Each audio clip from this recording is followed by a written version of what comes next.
magazine Entre vos lignes, qui est donc une tribune d'expression libre et démocratique réservée aux professionnels de médias qui analysent et commentent les différents sujets d'actualité. Vous êtes sur RTGA, nous émettons depuis Kinshasa, capitale de la République démocratique du Congo, et nous sommes aujourd'hui le vendredi 8 janvier 2016. C'est un agréable plaisir pour moi de vous savoir très nombreux en train de nous regarder partout dans le monde.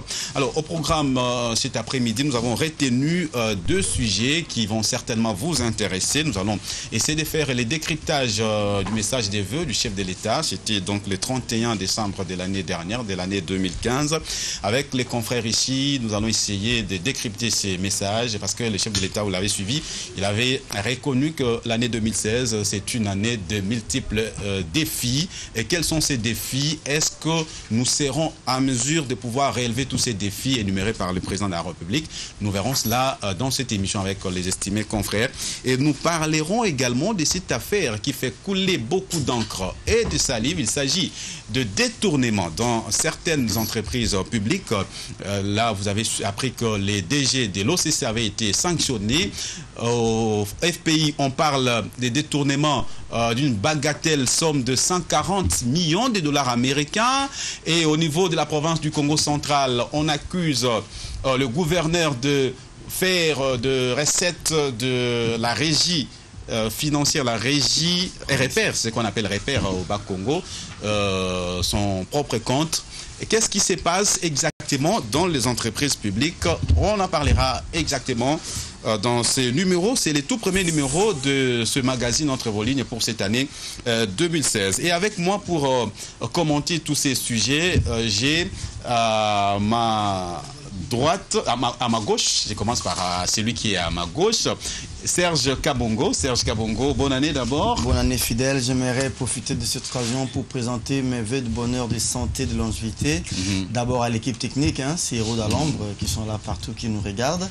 Aux téléspectateurs de votre émission qui est très suivie. Mais je vais terminer par les patrons de votre télévision, plus Mobilou. Mais aussi je vais penser à un confrère qui souffre, Daniel Safou, qui est au niveau de Luzumu, au Bas-Congo. Très cher Daniel, nous ne t'oublierons pas. J'espère que la grâce annoncée par le président de la République, la réduction de peine annoncée bientôt, vous serez aussi concernés. Voilà pourquoi j'en appelle ici à l'implication des organes qui sont l'UNPC, les CESAC, j'aide en vue de leur implication personnelle pour que le nom de Daniel Safou ne soit pas omis sur la liste de ceux-là qui vont bénéficier de cette grâce. Très bien, ça c'est Serge Kabongo, il est des canaux Congo Télévision, c'est dans ses habitudes de faire des introductions pareilles.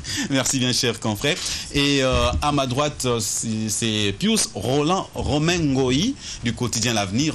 Bonne année et merci d'être là, cher confrère. Oui, bonne année à tout le monde. Vous savez que nos lecteurs bientôt vont commencer à nous lire dès ce lundi, puisque nous avons pris un petit congé de rétablissement. Vous savez que l'année était trop dure pour la presse écrite. Il faut faire réchauffer un peu le cerveau pour démarrer la nouvelle année avec le quotidien L'Avenir qui sera dans vos kiosques du lundi. À partir de lundi prochain. Merci Pius Romain Ngoï. Et enfin, nous avons les tribuns, le seul qui nous reste, Nico Faimbika. Je suis très heureux de vous retrouver en 2016. Bonne année. Bonne année, mon frère. Cette année nouvelle qui vient de commencer, je profite pour lancer cet appel à notre frère, notre confrère Daniel Safou, qui coupit dans le geôle de Luzumu. Nous ne l'avons pas oublié, nous sommes de cœur avec lui, quand bien même nous sommes séparés de corps, mais il est dans nos pensées et que quelle que soit la durée de la nuit, le soleil finira par paraître. Très bien, merci chers confrères. Voilà, sont là les amis avec qui nous allons devoir analyser et commenter les deux sujets que nous avons retenus aujourd'hui. Alors pour commencer, nous allons parler d'abord de ce message des vœux du chef de l'État, message adressé à l'occasion des festivités de fin d'année. Le chef de l'État a reconnu que l'année 2016, c'est une année de multiples défis, notamment les défis politiques avec l'organisation des élections, parce que l'année 2016, vous le savez comment, chers confrères, c'est une année électorale pour la République démocratique du Congo et pour également beaucoup de pays du continent africain. Alors, par rapport à ces défis politiques de l'organisation des élections, avoir les temps qui nous restent pour qu'on arrive à l'élection présidentielle, il y a beaucoup de scrutins, 7 au total. Est-ce que, Serge Kabongo, vous pensez que ce défi sera relevé? Très beau discours du président de la République. Je salue ce discours. Je vais en profiter aussi pour lui présenter mes vœux de bonheur, monsieur le président de la République, à votre très chère et tendre épouse Marie-Olive Lembe, à vos 2 enfants. Je crois que c'est Mouzé Kabila Junior et Sifa. Bonne année à vous, très cher président de la République. J'aimerais aussi de dire que ce sera les tout derniers discours du président de la République, les messages de V. Parce qu'en 2016, ce n'est pas lui qui fera ses discours, ça sera un autre président. Donc, il a dit son tout dernier discours de V. Il lui reste les discours pour le 30 juin. Je crois que ça sera les tout derniers discours aussi pour lui le 30 juin parce qu'on doit avoir des élections. Il reconnaît que c'est une année pleine de défis, c'est vrai, mais il n'est pas le seul à relever tous ces défis-là. Il fait tout ce qu'il peut être capable de le faire et laisser les autres défis aux Congolais qui vont pouvoir venir et terminer. Parce que l'histoire de la République, elle n'est pas assise sur un simple individu. Je reconnais au président de la République, lui-même a reconnu des efforts, mais aussi il dit qu'il faudrait que nous puissions transformer ces richesses, je crois bien, en ces ressources en richesses. Je suis tout à fait d'accord avec le président de la République. Mais ce qui m'intrigue un peu, c'est qu'il faut voir les temps qui nous restent par rapport au délai contraignant de la Constitution. C'est maintenant ou rien pour que la classe politique puisse dégager des options à travers, comme les uns disent, la tripartite CENI, parti politique et société civile. Les autres disent à travers le dialogue. On attend, il faudrait que nous puissions avoir des signaux. Il ne suffit pas simplement de passer et dire dans des discours que nous devons relever les défis. Mais le chef de l'État s'est engagé à pouvoir amener les processus électoraux jusqu'au bout. Il s'est engagé. C'est-à-dire, il y aura élection cette année 2016. Il y aura élection, mais il faut savoir par rapport au temps qui nous reste, très chers fidèles, soyons réalistes, c'est qu'on ne saura pas tenir tous les scrutins au bout de 10 mois qui nous restent. Il faut voir les scrutins qui sont prioritaires, il faut voir des scrutins qui sont tenables. On a vu que tout le processus pendant 2011 jusqu'en 2015 et 2016 aujourd'hui, on n'a pas organisé les provinciales, ça n'a pas fait débat, on n'a pas organisé le gouverneur, ça n'a pas fait débat, moins encore de sénateurs. Donc il faut que nous puissions savoir que ce qui nous préoccupe aujourd'hui, c'est l'élection du président de la République et renouveler notre chambre qui est le Parlement, Assemblée nationale et Sénat réunis. Donc le plus important aujourd'hui, c'est que nous puissions conjuguer d'efforts, nous devons tout mettre en œuvre en dotant la CENI avec des moyens conséquents, en fait, que la CENI puisse aujourd'hui aller. De l'autre côté, nous attendons aussi la CENI. Le chef de l'État l'a dit, mais dire, c'est faire. Mais il ne suffit pas de dire qu'on a beaucoup de défis, mais quand l'appui ne suit pas, quand l'argent ne suit pas pour permettre à la CENI de pouvoir faire les opérations électorales, ça pose justement un problème et on a comme l'impression que je comprends que ce sera difficile de relever ces défis, les défis électoraux. Alors, Pius Romain, c'est également votre point de vue. Le chef de l'État a reconnu, il y a plusieurs défis à relever, notamment l'organisation des élections. Il nous reste pratiquement 10 mois, parce que d'ici au mois de novembre, nous devrons déjà avoir des élections présidentielles et avoir toutes les élections prévues dans la Constitution. Est-ce que vous êtes également d'avis que ce défi ne sera pas relevé? Moi, j'aurais souhaité dire que l'année 2016, c'est l'année du dialogue. L'année du dialogue et non l'année électorale? Non, je ne crois pas, compte tenu du flou entretenu par les différentes structures politiques religieuses, je ne crois pas que ça sera une année électorale. Il faut être réaliste, il ne faut pas être idéaliste. Les idéalistes sont souvent ceux-là qui hallucinent. Alors le réaliste voit ce qui est réel, ce qui est probable. Et qu'est-ce qui est probable aujourd'hui? C'est les dialogues ou l'organisation des élections conformément à la Constitution de la République? Ce qui est probable aujourd'hui, c'est le dialogue. Pourquoi je dis c'est le dialogue? C'est constitutionnel ça, le dialogue? Puisque, mon frère, lorsque j'entends mon frère que j'aime beaucoup, qui dit que la seule élection qui nous concerne, c'est l'élection présidentielle. Qui concerne qui? il y a tout un cycle électoral. Pourquoi les gens ont peur de commencer à la base, de faire asseoir les structures à la base? Pourquoi les gens ont peur? Je l'ai toujours dit et je ne cesserai jamais de le dire. Les partis politiques ont pour siège le Malet. Ils n'ont pas d'électeurs, ils n'ont pas de militants, ils n'ont pas de base à la base. Ils n'en ont pas. J'ai toujours dit, ils ne sont pas prêts d'aller aux élections. Et ils ne veulent pas aller aux élections, ils ne veulent pas non plus aller au dialogue. Ils veulent se servir du sang des Congolais pour aller se retrouver... Selon vous, qui ne veulent pas aller aux élections? Est-ce que ceux qui sont à la majorité, ceux qui sont au pouvoir ou ceux qui sont à l'opposition? J'ai toujours dit tout le monde, excepté le chef de l'État qui a la volonté.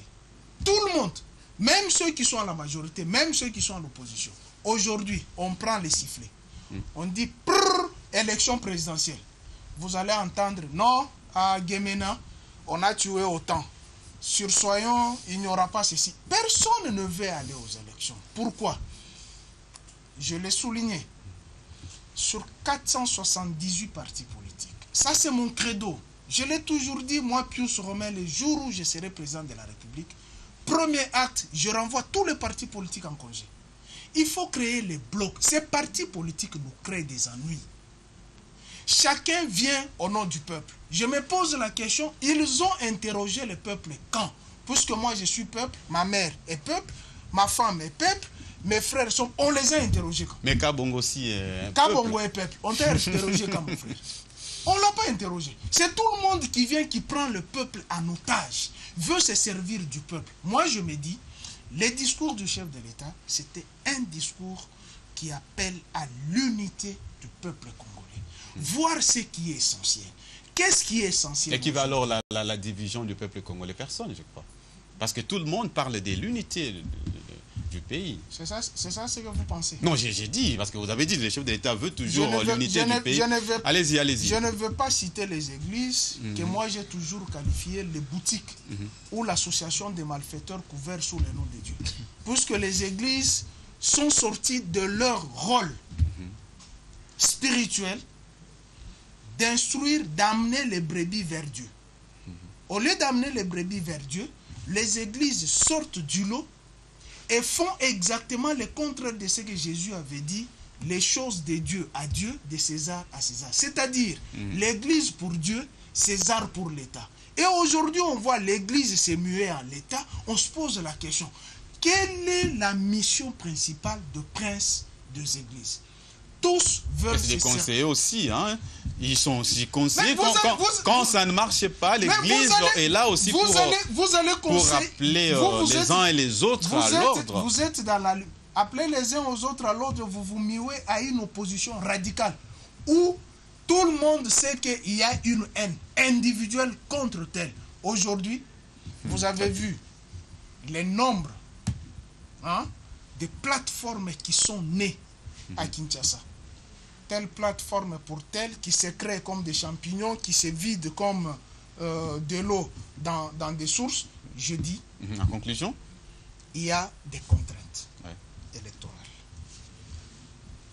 Donc pour vous, la priorité, c'est le dialogue et non la tenue des élections. C'est ça? Non, ça ne sera pas possible puisque, je vais accorder la parole, puisque vous vous rendez compte, le 19... qui accordez la parole. Là, il est emporté. Le 19 janvier, le 20 janvier, le 21 janvier. Mais on a traîné une frange de la population dans la rue. Qu'on conditionne les élections au recensement. Mais aujourd'hui, ce sont les mêmes qui ont envoyé le peuple dans la rue, qui reviennent avec le toilettage du fichier électoral. 8 millions de jeunes qui ne sont pas enrôlés. Mais vous allez me dire, pour enrôler ces gens-là, avec la grandeur de ces pays, Serge l'a dit, il faut le moyen, il faut le matériel, il faut que tout le monde Est-ce que c'est un problème des moyens civique. ou un problème de la volonté politique? Parce que c'est pas, s'il vous plaît, vous allez réagir. Parce que c'est pas aujourd'hui que les gens de l'opposition réclament la révision du fichier, l'enrôlement des nouveaux majeurs. C'est depuis l'année dernière. Est-ce que c'est un problème des moyens ou de la volonté politique? Est-ce que le gouvernement manque de moyens pour organiser toutes ces opérations? Pour conclure aussi par là, et puis j'accorde la parole à Romain, à Nico Faye. Vous pouvez disponibiliser l'argent à la maison. Je donne un exemple terre à terre. Vous pouvez disponibiliser l'argent à la maison, n'est-ce pas? Cet argent, c'est pour acheter le sac de maïs, du riz, payer les minervales des enfants. Et une tierce personne vient, il te dit non, j'ai besoin. La première chose que vous allez dire, je n'ai pas l'argent. Parce que ce n'est pas prioritaire ce que tu as dit. L'argent y est, nous avons l'argent. Mais les gens, les Congolais ont décrié les conditions de nos routes, les pays qui n'étaient pas réunis sur le plan infrastructure. Il y avait des aliments qui pourrissaient en province. Il fallait que ces aliments, ces produits viennent dans le grand centre de consommation. Il fallait privilégier d'abord ça. Il fallait d'abord privilégier. Nous avons besoin d'abord de construire notre pays. Que les acteurs politiques de se servir de nos épaules, de se servir de nos sangs pour être des responsables politiques. Et dans les cabinets, il y aura leurs copines, il y aura leurs nièces, il y aura leurs tantes. Merci et plus, le Romain. peuple qu'on a mis pris en otage. Merci, vous avez consommé suffisamment les temps, parce que j'étais en train un peu d'observer les temps que j'avais accordés à Serge Kabongo. Je vois Serge me dire, puis ça a consommé 10 minutes. Non, lui, il a consommé 13. Nico Faye Mbika, est-ce que vous êtes également de cet avis, l'être humain, que les défis électoraux sera relevé ou ne sera pas relevé comme l'a dit Serge Kabongo, ou du moins la priorité aujourd'hui c'est le dialogue et non les élections comme le soutien Pius. Non, lorsque j'ai entendu cela, j'ai failli tomber syncope. Comment tu vas faire? Non, toi, tu n'aimes pas les dialogues. Pius, c'est pas à vous de répondre. Vous savez que non, sur cette question, je suis opposé mort du coup au dialogue. Je ne pas refuser le dialogue dans le sens de la majorité. J'ai commencé à refuser le dialogue lorsque la malhonnête et accommodante opposition cherchait le dialogue dans ce pays. Et aujourd'hui, l'accommodante contradictoire opposition, elle a donné de la matière à la majorité. Toutes les revendications de l'opposition d'hier, ce sont celles-là que la majorité exploite aujourd'hui. L'enrôlement des nouveaux majeurs. Nous avons vu ce parti politique de la malhonnête opposition réclamer l'enrôlement des nouveaux majeurs dans ce pays. Nous avons vu ce parti politique de la malhonnête opposition chercher le calendrier consensuel. Nous avons vu aujourd'hui réclamer les dialogues. Ce fameux dialogue, je le disais, je suis le seul Congolais qui suis resté constant. Et au moment où je défendais la position de la majorité en son temps, qui disait en son temps que non, le dialogue n'a pas d'opportunité, n'a pas sa raison d'être. Étant donné que nous sommes dans un système semi-présidentiel, qui dirige le pays, c'est lui qui a gagné l'élection présidentielle. Et par le cas échéant, s'il bénéficie de la majorité à l'Assemblée, il doit former le gouvernement. J'ai toujours défini la démocratie comme étant la dictature de la majorité. Il lui fallait attendre que les 5 ans s'épuisent, que vous puissiez maintenant brandir cela. Ils ont commencé à aller de prétexte en prétexte, et aujourd'hui, c'est la majorité qui a les moyens, la majorité qui a l'appareil de l'État, qui exploite aujourd'hui les revendications d'hier de l'opposition. Et aujourd'hui, cette malhonnête accommodante et contradictoire opposition, elle se plaît, elle ne sait pas qui c'est vous. Il faut vous mettre en tête que ce soit la majorité, que ce soit l'opposition, personne ne veut aller aux élections. Pourquoi? La majorité ne veut pas aller aux élections parce qu'elle tient à tout prix à Sissa Bidimbo. La malhonnête opposition qui ne veut pas aller aux élections parce qu'elle n'a pas de moyens. Je vais vous dire, peut-être je vais vous surprendre. Vous êtes sûr? L'opposition n'a pas de moyens? Moi, je suis un homme de terrain. Allez-y. Vous savez que non, pour l'ordre de dépôt de candidature de députés provinciaux, vous savez que non, il y a certains partis qui criaient ici, qui, le candidat, se sont cotisés pour payer la caution. Je ne parle pas de l'Interland, je parle de la ville de Kinshasa. J'ai des amis à Limete qui se sont cotisés pour payer la caution d'un grand parti politique qui fait du bruit tous les jours ici. J'étais les noms. Et si ça continue, je vais dénoncer. Parce que cette fois-ci, nous voulons quand même qu'on révolutionne les choses dans le sens de la vérité. Tout celui qui trompe mon peuple aujourd'hui, il va me trouver sur son chemin. Nous disons ceci, pour la répétition étant la mère des sciences, il reste 343 jours pour la fin de cette mandature. Il n'y a pas des élections de moindre importance et il n'y a pas des élections de grande importance. Et c'est possible avec les temps qui nous restent. Là n'est pas notre problème. Lorsqu'on élit, lorsque le mandat commence, il faut vous mettre en tête que le mandat est de 5 ans. Commencez déjà à préparer cela dès le premier jour. Il ne faut pas dire qu'après que non, il n'y a pas cela. Au Congo, je n'ai pas entendu question de moyens. Le Congo ne peut pas manquer de moyens. Vous allez faire la ronde des services de l'État. Allez voir comment l'argent de l'État, on joue avec l'argent de l'État. Prenez le train de vie. On parlera d'ailleurs de ça. S'il vous plaît, ce sera le prenez le train de vie des employés de l'État par rapport à l'employeur l'État lui-même. Prenez par exemple la résidence officielle et la résidence privée du gouverneur. Y a-t-il un rapport? Il y a de l'argent. C'est de la mauvaise volonté. Pas mauvaise volonté. Nico Faimbika, il a dit, hein, il a pris 5 minutes. Dans 5 minutes, il a dit beaucoup de choses. Oui, répondissez. Et puis, rapidement, on passe. Il va répondre pendant 1 minute, et puis on passe au deuxième sujet rapidement. Je constate ici que tout le monde veut aller aux élections, contrairement aux confrères. Quand on a convoqué les Congolais pour aller déposer des candidatures, il y a eu des partis de l'opposition et de la majorité qui avaient déposé des candidatures. Moi-même qui vous parle, je suis le suppléant de mon grand frère qui est candidat dans une circonscription à Libenge chez moi, dans la province du sud de Bangui. Ça, c'est la première des choses. J'aimerais que nous puissions nous mettre d'accord. Deuxième chose, on a voulu organiser l'élection de gouverneur. Il y a eu des dépôts de candidatures, opposition et majorité, vrai ou faux? Là aussi, j'aimerais que nous puissions nous mettre d'accord. Dire que les gens ne veulent pas d'élections, c'est un faux débat. Autre élément à ajouter, est-ce qu'il n'est pas dit que si l'opposition ne veut pas aller aux élections, ou encore si la majorité ne veut pas aller aux élections, on ne peut pas organiser les élections? Ce n'est pas le problème. Mais qu'on organise il y aura toujours des candidats. Qu'on organise les élections, ce n'est pas parce que l'opposition n'est pas prête pour aller aux élections, on ne sait pas les organiser. Non, non, non, c'est pas ça, c'est un faux débat. Je veux aussi ajouter quelque chose ici. Les problèmes de scrutin, les scrutins les plus importants par rapport à un scrutin qui est moins important. Mais écoutez, nous sommes allés en 2006, on a organisé la présidentielle. Au nom de quoi on avait organisé la présidentielle et laissé les législatives? Les locales. Au nom de quoi?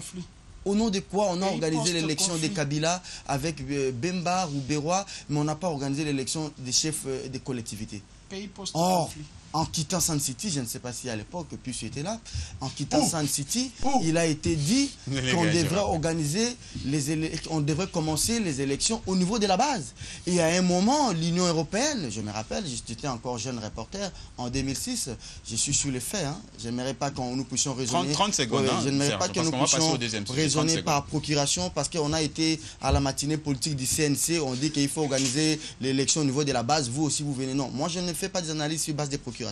Moi, je suis journaliste et je parle aux téléspectateurs qui m'écoutent. Nous sommes arrivés ici, il y a eu l'Union européenne, avec tous les partenaires à l'époque, avec les CIAT, les comités internationaux d'accompagnement de la transition, qui avaient jugé bon que nous puissions laisser les locales, les municipales, pour que nous puissions directement attaquer la présidentielle. À l'époque, vous ne me direz pas que la présidentielle était plus importante que les locales. Vous voulez aujourd'hui nous dire qu'avec les temps qui nous restent, 10 mois qui nous restent, vous pensez qu'on peut tenir un scrutin on peut tenir 7 scrutins au bout. Non, non, non, non, non, non. Écoutez, on a des élections qui, quand nous organisons, ça donne une respiration démocratique. Qu'est-ce que nous voulons aujourd'hui? Nous voulons que le peuple... Je vais terminer par là. Nous voulons que le peuple puisse comprendre. Le peuple puisse comprendre que c'est lui qui donne les mandats, c'est lui qui vous donne les bails. C'est une question aussi de mentalité. Que les dirigeants sachent que j'ai un mandat de 5 ans, mais il y aura un jour où le peuple va me retirer ces mandats pour me les renouveler ou les donner à quelqu'un d'autre. C'est une question de culture démocratique, c'est une question de culture politique. Très bien. Réagissez rapidement, plus Romain. Je suis estomaqué quand j'apprends qu'au sorti de Sun City, il y avait des élections à la base que le CIAT a refusé pour s'attaquer à l'élection présidentielle. Vous savez dans quel état la République démocratique du Congo était.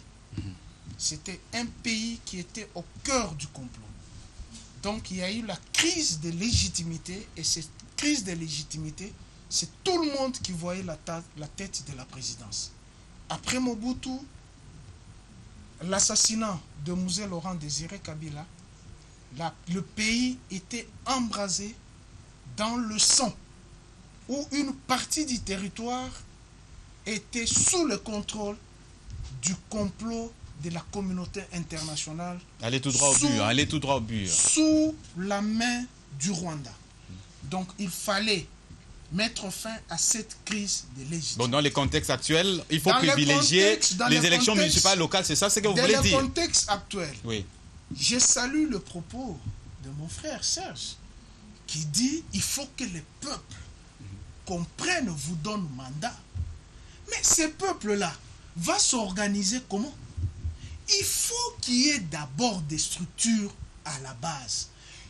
L'élection présidentielle ici, au Congo, ce n'est pas une élection présidentielle politique où quelqu'un vient avec un projet de société pour l'avenir du pays, pour le bien-être de la population. Merci. C'est une haine contre tel individu, mais toi que je m'y mette. Très bien, merci. Pourquoi ne pas vouloir... Merci, Pius.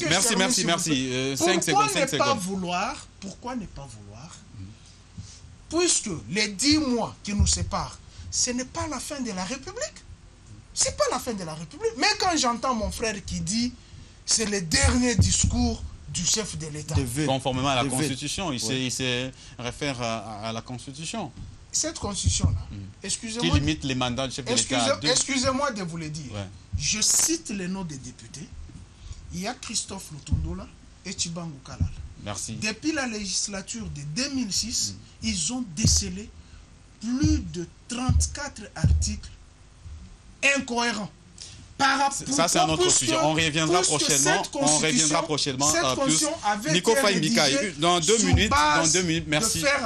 Cette constitution a permis à Kabila de gérer pendant 10 ans. Je comprends votre point de vue. Alors, Nico Faye Mbikaï, vous avez entendu les deux confrères. Pius parle de la haine. Est-ce qu'il s'agit de la haine contre le chef de l'État, le fait de lui dire, monsieur, vous êtes arrivé à la fin, comme Serge l'a dit, c'est le dernier discours, le dernier message de vœux à la nation, conformément à la Constitution. Est-ce que c'est de la haine ou tout simplement l'appel au respect de la Constitution comme le veut une certaine frange de l'opposition? C'est là où moi je n'arrive pas à comprendre. Parfois nous faisons ce qu'on appelle le procès d'intention. Jusqu'à la preuve du contraire. Je n'ai jamais entendu Sissa Bidimou revenir sur ça. Et jusqu'à ce jour, je crois bien qu'il va respecter scrupuleusement cette Constitution. Très bien. Je le crois. Mais, bien sûr, il faut reconnaître qu'autour de lui, il y a des oiseaux migrateurs. Très bien. Là, il y a de spécialistes en changement de réseau. Ça, j'ai très content. Dans plusieurs réseaux de communication. Bien sûr. Et plusieurs spécialistes en changement de fréquence. Tel que... Non. Vous savez, vous connaissez celui qui avait le tout dernier discours de Mobutu lorsque Mobutu prenait fuite. J'ai encore cette image-là. Nous les connaissons tous, mais on ne peut pas le citer ici. Le président fondateur n'a pas pris, il a pris congé en sortant un papier dans sa veste. Aujourd'hui, ils sont là. Et moi, je crois bien en Sissa Bidimou. Qu'est-ce que si moi j'étais Sissa Bidimou? Et je n'ai jamais cessé de me répéter. Sissa Bidimou est le seul Congolais à avoir eu une chance particulière de Dieu. Parce que tout pouvoir vient de Dieu. Mais lorsque Dieu te donne le pouvoir, il y a un début et une fin. Et le début, là, était toujours bon. Mais c'est la fin qui a toujours fait problème. Merci, on a tout compris. Voilà la nécessité du dialogue. C'est la conclusion de Nico Faye Mbikaï. Dialogue ou pas dialogue, on va revenir prochainement. Mais on prend quand même le deuxième sujet avec le peu de temps qui nous reste, pratiquement 13 minutes. On va aborder cette affaire qui fait couler beaucoup d'encre et de salive. Il s'agit des détournements dans les entreprises publiques de l'État. Je ne parle pas de toutes les entreprises, mais je dis dans certaines entreprises publiques de l'État. C'est le cas de l'OCC où le DG a été sanctionné. C'est le cas également dans la province du Congo central où on dit que le gouverneur confond le fonds de repère avec son propre compte. Et il y a également les tout derniers cas ici. On parle du détournement de 140 millions de dollars américains au FPI. Alors, qu'est-ce qui se passe au juste dans les entreprises publiques? de l'État, Serge Kabongo, non, avec tous les éléments que nous avons ici, le problème, il est clair. Il y a un problème. Il faut appeler les chats par son nom. Les gens voient déjà la fin venir. Ils savent les régimes est en train de prendre l'eau. Ils savent qu'ils vont partir. C'est quelqu'un qui dit, écoutez, demain, on ne sait pas si on va rester au pouvoir. Si Joseph Kabila n'est pas là, que deviendrai-je? Il commence maintenant à saigner à blanc le trésor public. Vous avez vu tout ce qui est passé avec le député Pouela, qui a dénoncé le fait que le tout-puissant gouverneur du Congo central, Jacques Mbadou, qu'on appelle abusivement Koloba moyen, je ne sais pas quel moyen il a, puisqu'il est l'État. Je vis la lettre par oreille. Il a instruit à une grande cimenterie de la place, la Silou, pour que, à la place du compte de repère, qui est d'ailleurs en dollars américains, que Silou, qui est parmi les grands contributeurs de la province, en dehors peut-être de Perenco, qui est à Mwanda, que Silou puisse ne plus verser l'argent au niveau de ses comptes en dollars. Il a créé un sous-compte, un deuxième compte. Bon, je me rappelle ça, c'est les systèmes du régime, hein, les régimes PPRD, Palou et Alliés. On a vu ça avec l'affaire Access Bank. L'argent de l'État, on a créé un sous-compte qui génère des bénéfices, on ne sait pas qui bénéficie de ces bénéfices. On a une plénière au Sénat. Après le Sénat, on prend une autre plénière des Amani, un restaurant ici sur l'avenue Lukusa. On convie les sénateurs. L'affaire est étouffée, c'est un autre boudin. Donc, je reviens sur la question de Mbadou. Mbadou a pris l'argent au niveau de la Robank à Matadi. J'étais là au mois de février de l'année dernière. Il dit, parce que le chef de l'État avait donné une promesse de pouvoir réhabiliter le stade Lumumba au niveau de Matadi. Le chef de l'État, jusque-là, les travaux battaient un peu de l'aile. Mbadou arrive, il prend en charge ce stade, il prend l'argent au niveau de la Robank, 2 millions de dollars. Au lieu de rembourser à la Robank, il donne à la Robank l'astuce de pouvoir mettre les bureaux des guichets des Robank au niveau de péage notamment, pour que la Robank puisse prendre cet argent. Oui, à l'OCC aussi. À l'OCC, il y a eu un problème. On a sanctionné les DG qui auraient détourné également. Et puis au FPI, on parle de 140 millions. Et là, il y avait une enquête parlementaire. Je vais terminer. Qui détourne? Prenez ça globalement comme ça, parce qu'il ne vous reste que 2 minutes. 2 minutes. Je prends 30 secondes pour parler de l'OCC. L'OCC, il y a eu un problème de découvert bancaire. La DG arrive, il trouve des agents qui sont impayés, comme nous, les journalistes aussi, on est impayés. Il y a CCTV, RTGA partout. Le problème, il est complexe. Bon, c'est pas ça le problème. L'ADG fait les découvertes bancaires. Il prend l'argent avec un taux d'intérêt de plus de 8%. Ça pose problème. Au niveau du FPI, c'est vrai qu'au FPI, tout est parti de la question orale avec débat. Puis, va nous édifier davantage. Il est à l'Assemblée, même s'il a des problèmes avec Obem Minakou à un certain temps. L'ADG a été interpellé à l'Assemblée nationale dans une question orale avec débat pour faute de détournement. Mais il arrive qu'il y a eu une commission d'enquête. C'est vrai que les problèmes entre Mbengue et les autres, il faut un peu remonter au niveau des Moueka. Il faut traiter ces problèmes à Moueka, parce que regardez bien mon regard, il y a un peu des implications des Moueka, des leadership là-bas. Mais la commission d'enquête a rendu public son rapport. J'ai lu ce rapport, je l'ai chez moi au bureau. Dans la commission d'enquête, nulle part on a fait mention d'un détournement. Là, je dois être honnête. On a parlé des bons du régime et qui ont pris de l'argent, Célestin Bouyoukabangu, Germain Kambiga. Parlons des acteurs politiques, parce que les rapports parlent des acteurs politiques qui auraient pris de l'argent. Justement, mais qui sont ces acteurs politiques? A privilégié les acteurs politiques plutôt que de donner l'argent aux entrepreneurs qui vont bien utiliser. Malheureusement, c'est ça. Alors là aussi, il se pose un problème au niveau du FPI. Il y a eu un laxisme. Il y a eu un laxisme de la part du comité de gestion du FPI, mais je comprends, lui aussi, il est sous pression. Si Kinke Moulumba qui a eu l'argent, il vous demande l'argent, vous ne donnez pas, il dit, il fait la campagne de Kabila désire. Si Kambinga, qui a pris demi millions de dollars, 500 quelques mille dollars, il veut faire la campagne de pro-dialogue, vous ne donnez pas. Si vous avez quelqu'un comme Célestin Bouyou, qui a pris l'argent, vous avez... Bref, en là, conclusion... je cite les rapports. Je vais terminer par là, en disant que c'est l'État congolais qui doit récupérer son argent. Ces gens-là avaient donné des hypothèques et l'État n'a pas de superficie pour pouvoir prendre ces hypothèques et les vendre et récupérer son argent. Très bien.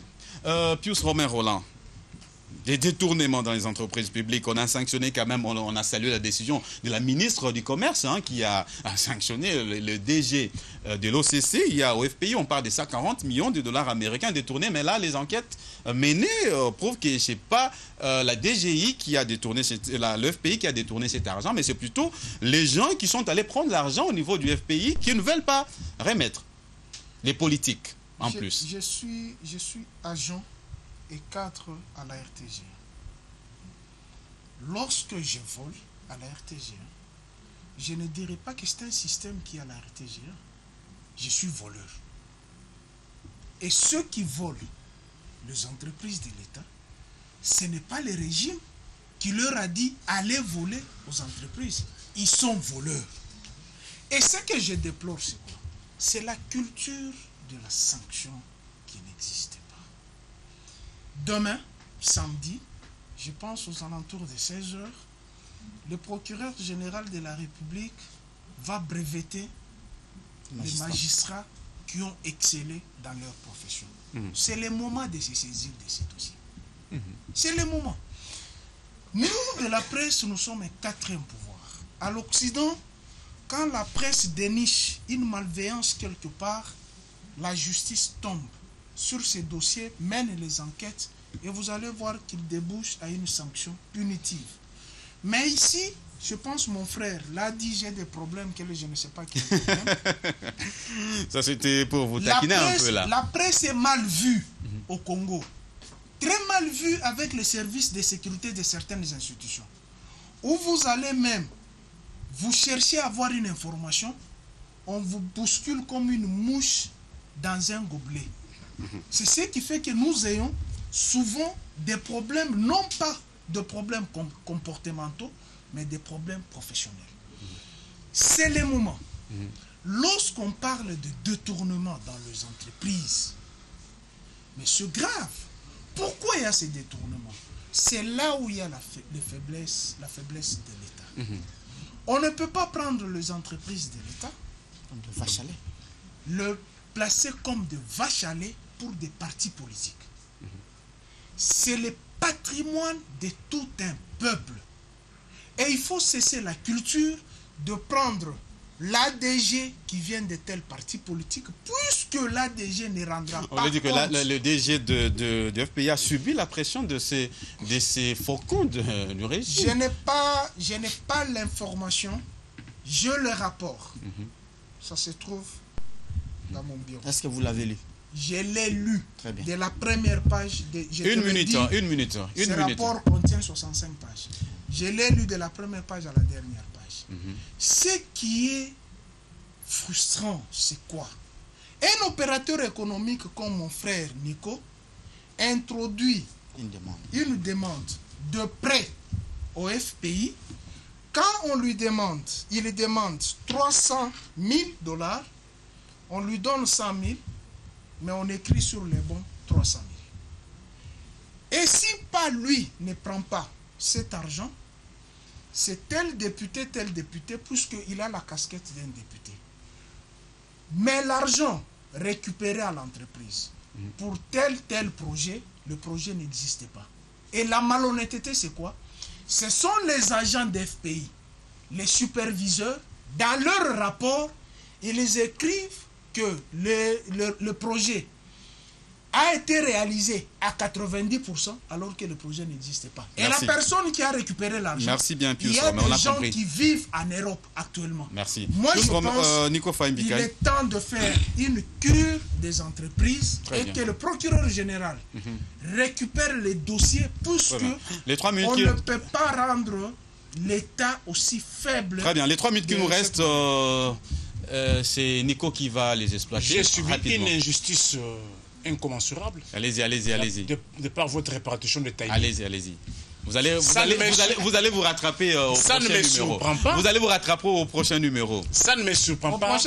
Au prochain numéro, vous allez prendre beaucoup de temps. Ça ne me surprend pas. Allez-y. C'est la logique du système. Non, allez.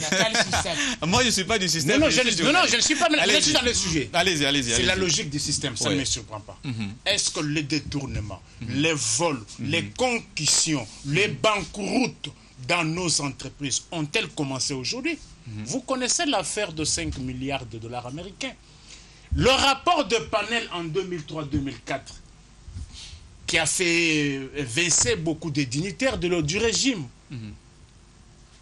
avait cité nommément les individus. Et ces individus-là, certains aujourd'hui sont nommés dans le régime. Le rapport Lutundula, le rapport Kassem, Mayobo, Le rapport Mayobo, 1,3 milliard américains dans les 3 régies financières. Et il les avait même nommés. Et aujourd'hui, l'une des régies parmi lesquelles on avait cité, mais ce sont les dignitaires qui sont du régime, qui sont même ovationnés. Qu'est-ce que l'État a fait? Moi, je résume cette affaire au niveau de l'État et au niveau de la justice. Moi, j'aurais préféré que le procureur qui ait à menacer les gens pour une disposition qui peut-être certains ont interprété à leur manière. Voici l'information judiciaire sur la base de laquelle il peut se servir, en vertu du principe de la saisine d'office. Le procureur ne peut pas attendre. Le procureur doit se saisir d'office. C'est pour cela aujourd'hui, même quand vous évoquez la question électorale, vous dites qu'il n'y a pas de moyens. J'ai toujours dit que non, au Congo, il n'y a pas. Il ne faut pas me parler des questions des moyens. Soit l'argent est là, vous le détournez, ou soit il est là, vous ne savez pas le générer. Parce que lorsque vous prenez le train de vie de ces gens-là, par rapport au train de vie de l'État lui-même employeur, allez dans les maisons communales où chaque jeudi, vendredi, samedi, on remet des chaises, une bouteille de vin, 60 ou 70, 90 $. Mais allez dans ce bureau-là, il n'y a même pas de siège, il n'y a que deux bancs. Vous vous en doutez, demain samedi, je vous amène à la maison communale de Kalamou.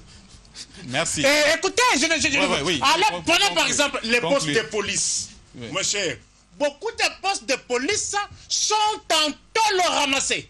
Vous vous en doutez. Demain, venez avec votre caméra à mes frères, on va faire le dessin sur le Merci. Prenez par exemple, s'il vous plaît, je reviens sur cela. Prenez la résidence officielle du gouverneur et la résidence privée du gouverneur. Il n'y a pas de débat.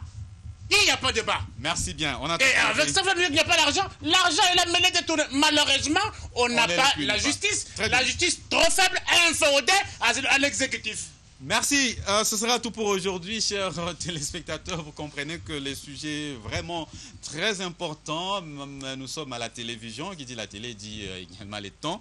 Nous sommes arrivés pratiquement à la fin de ce tout premier numéro de votre magazine Entrée vos lignes pour cette année 2016. C'était un vrai plaisir pour moi de vous présenter ces numéros et j'ai reçu pour vous, chers téléspectateurs, les journalistes que vous appréciez à la Cité. Nous avons les Échos et Serge Kabongo des Canal Congo Télévision. Merci d'être venu, chers confrères. J'espère vous retrouver prochainement. Et Pius Romain Roland, Ngoï du quotidien L'Avenir. Merci d'être venu. Bonne année encore. Et puis Nico Faimbikaï, les seuls, l'unique tribun qui nous reste. Voilà, il ne nous reste plus qu'à vous remercier de votre fidélité sans cesse renouvelée à la RTGA télé. Et si Dieu nous prête vie, nous allons nous retrouver le vendredi prochain à partir de 16h10. D'ici là, portez-vous bien. Excellent week-end à toutes et à tous. Au revoir.